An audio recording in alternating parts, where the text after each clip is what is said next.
We have a June wrap-up today, guys.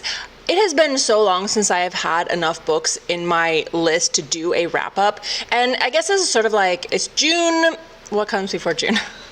May-June wrap-up, okay? Because I was in a reading slump for so long, kind of due to the fact that I was so busy and I couldn't really find a book that like really held my interest. That's not to say books aren't good. I'm a mood reader, so it's sometimes, you know, I don't even know what mood I'm in most of the time. Also, it's hat day, because I have yet to shower, so you're just gonna have to deal with it. I'm just gonna get straight into it. I have a lot to do today, but I really wanted to tell you guys about these books because I actually had a really good couple of reading months, mostly. All right, the first book on my list is actually a book. I want to do it now because it's fresh in my memory. I literally finished it at like 2 o'clock in the morning last night, and it is one of the books that you guys suggested on one of my YouTube videos. That book is The Source of Storms by Angelina Kelly, and it is #1 in the Stormbound series. So this book is super heavily influenced by like Celtic and Norse mythology. So this book starts out with this girl. Her name is Halja. I don't know if that's how you pronounce her name, but she basically finds her mother's seal skin because her mother turns out is a Selkie.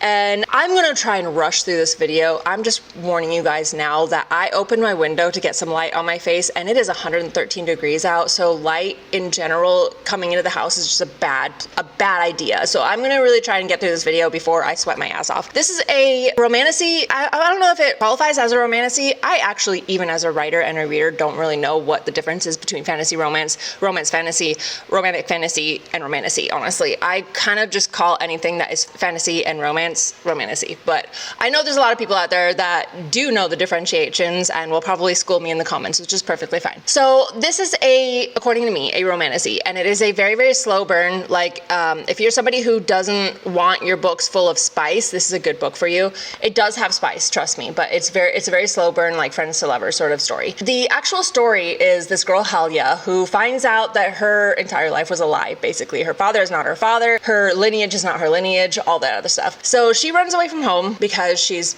obviously very upset about this. She ends up being chased down by this very scary creature that I actually had to look up because it sounded like a real thing of mythology. And I've never heard of it before in my life. I don't remember what it was called, but it looks like this, okay? After I Googled it, I was like, holy shit, I just would have died of a heart attack if this thing like chased me through the woods and I was on my own. But anyway, she leaves home, is chased by this thing, and ends up getting rescued by this really sexy but Celtic of some sort. He rescues her, drops her off at this woman's house, Ellis.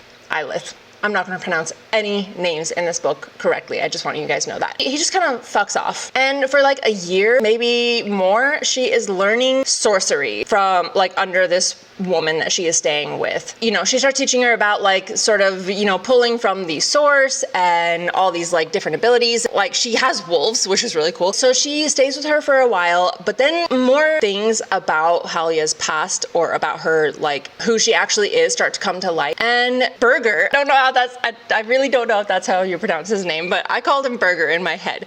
But he returns one day, and these guys are attacked by what are called the Paragons. And they're sort of like this religious group that are trying to get everybody to denounce their like more or less pagan faith for this god of light or whatever he is. So you have sort of like these religious groups kind of butting heads in this book. The homestead gets attacked, and now we have Halja and Burkhart kind of doing their own thing. He ends up being something more than he appeared to be in the beginning of the book. Without giving anything away, this book is fantastical. It's got magic, it's got fae, it's got religious intrigue that kind of reminded me of Wheel of Time. If you guys have ever read or been interested in those books, it kind of reminds me of like the Aes Sedai, but not really, not at all.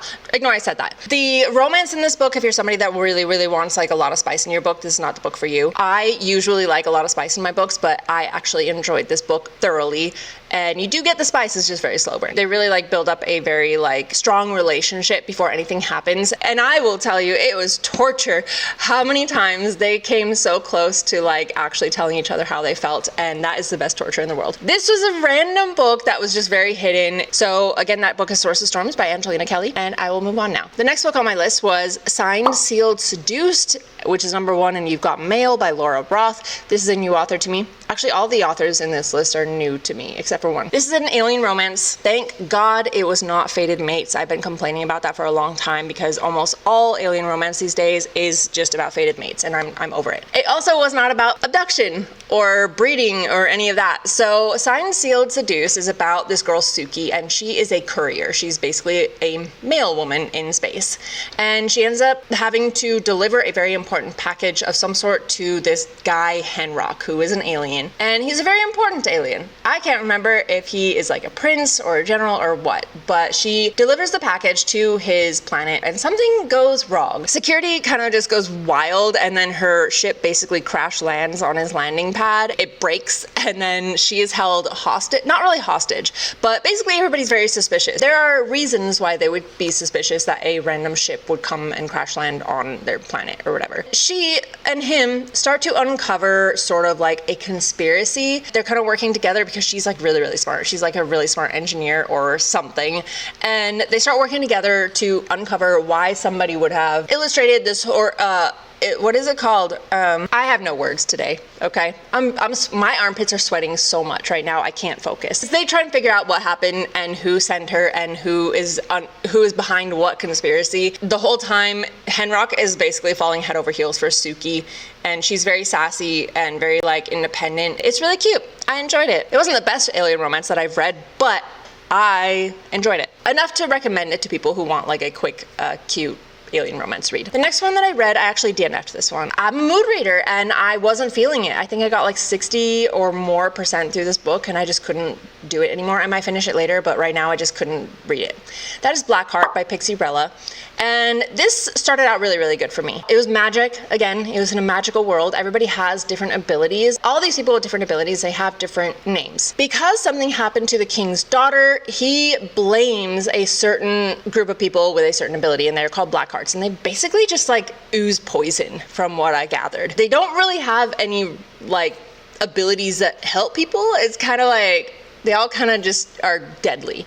And so he basically puts them in their own little city and walls off that city, and they're not allowed out of that city. And I don't know how long it's been, I can't remember, but it's been quite a while that these people have just been holed up in this little city. They basically have like these guards who stay in the city, and they're very, very, very skilled guards, and they basically are like just police the city, and then everybody else, they sort of like fend for themselves. And you have Elora, she sort of gets wrapped up in all this crazy shit when there's an attack on the city, and she ends up escaping. And then she ends up finding out, as you do in a lot of fantasy books, she ends up finding out that she is not who she actually is and that she has a greater purpose. I think the reason I DNF'd is that it was just so like stereotypical. She was sassy and angry and at all the moments that are too cliche for me, and I think that's why I didn't finish it. I'll probably finish it eventually.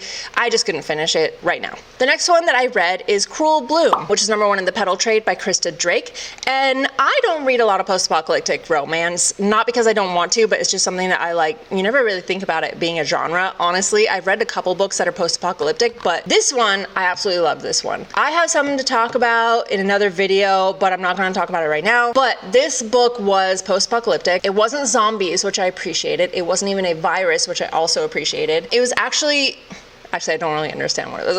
I don't really understand what the actual apocalypse was. I might have missed it when I was going through the book, but the results of this apocalypse are radiation, mineral deposits, and seismic activity. So you have these flowers that like grow in this like wasteland of the world. And you have these people, they basically go out there and risk their lives to harvest the petals from these flowers. And it is very meticulous work because if you cut them wrong, then I guess like poison from the shaft of the flower can infect the petals. And so it's a very like strenuous process, and not a lot of people do it. Not a lot of people do it and survive. So you have this girl Fern. She is tasked with going out and finding this like, so I guess they have a lead on an area that has a lot of very, very good flowers. She has to like basically team up with the best petal harvester from another like settlement or something. There's some business going on. There's gangs, there's mafia type shit. And she doesn't like this rival settlement. She very much doesn't like the guy that they have sent to go with her. His name is Riddle. These two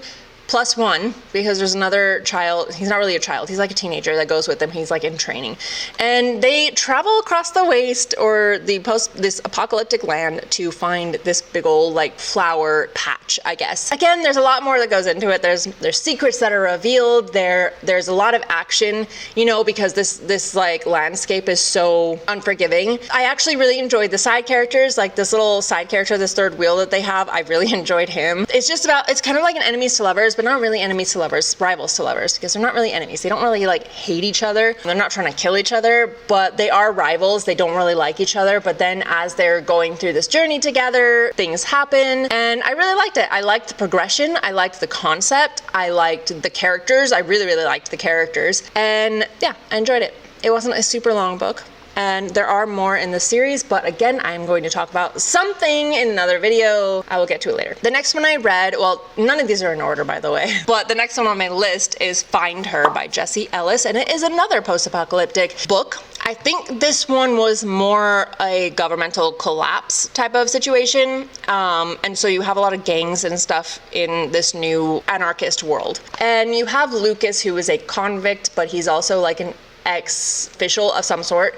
He gets like a letter in prison basically, and he is tasked to go and find the daughter of, I read this book a while ago, please don't at me, but I don't remember. She's an important daughter of somebody. She's like 18. She's very young. He is tasked with going and finding her and protecting her. And it's basically about that. It's an age gap. It's a survival romance. He goes out and he actually does find her, but trigger warning, a lot happens to her on page before he actually finds her. So there's definitely some trauma that happens in this book. It's very sweet. He's very protective of her. I enjoyed it. It wasn't anything crazy. It wasn't a thinker or anything like that, but I did enjoy it. The next one that I read is Monstrous Rampage by Jolie Sue Burkhart. I don't know why I picked this book up, because I did an entire video about the first book in her parallel series about dinosaur shifters from outer space. After the first book, it did end up being a reverse harem, which I've said on this channel before that I do not like. I'm not into reverse harems.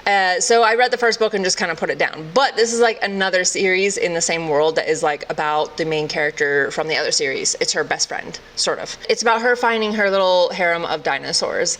And I thought I could read the first book and I would enjoy it before it got into like reverse harem. And I did. It was all right. It's basically about Holly and Psycho. Holly is abducted and she ends up being put on like this spaceship, I want to say, where she is presented to a bunch of dinos, which are these dinosaur shifter super soldiers, in order to breed. And this guy who is conducting these experiments has decided that he needs to, because she has some sort of a genetic thing that allows her to like breed with these guys, just like her friend from the other series. So he wants to see if any of these dinosaurs will respond to her. She gets this bright idea to show herself to the craziest, baddest, biggest dinosaur on this ship, on the off chance that he doesn't eat her, and she can be like, hey, help me escape. It does work, actually. She gets dumped in his big pen and he sees her and he doesn't eat her, and then she's like, hey, should we escape?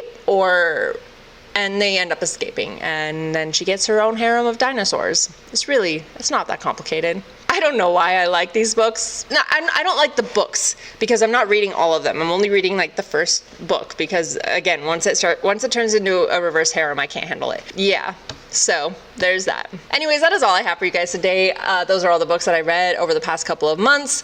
Really, really enjoyed some of them. Some of them were questionable. And I do plan on reading more books from your guys' suggestions in my last few videos because, that was the first book that I read that was suggested by you guys, and it was a 10 out of 10. So I definitely am going to be going down that list. So please keep suggesting books in the comments. I will try my best to get to all of them. No promises, but I definitely write them all down and try to read them. If you are an indie romance author or know an indie romance author that you think needs more exposure, I'm not a very big channel yet, but that was technically the original idea behind this channel, is trying to get exposure for indie authors, because I know as an indie author it's very hard to do that, and I just want to help people out. So again, suggest books to me. I will try my best. But yeah, that is all I have for you guys today. My armpits are fountains. I am going going to get my ass off camera and I'm going to go probably read or write or edit. I appreciate all of you. Give this video a like if you enjoyed it. Follow me if you don't follow me already. I'm trying to get to 5,000 subscribers by my birthday, which is the end of this month. I don't think I'm gonna make it, but a girl can dream. And until next time, happy reading or writing. Bye.